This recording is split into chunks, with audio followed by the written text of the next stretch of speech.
wag na natin silang patulan, doon na tayo babawi sa eleksyon. Alagaan yung mga katawan, ha? Mag-vitamins kayo ha, may vitamins dito. Laban tayo. Kasi malayo pa to, hindi pa to tapos. So, alagaan natin yung mga katawan natin, ha?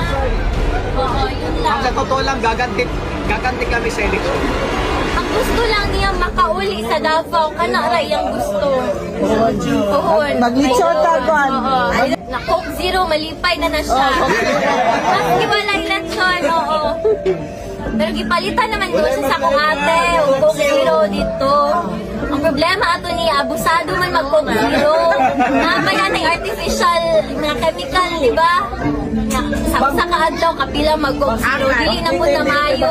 Sa subaybay lang ta sa mga balita.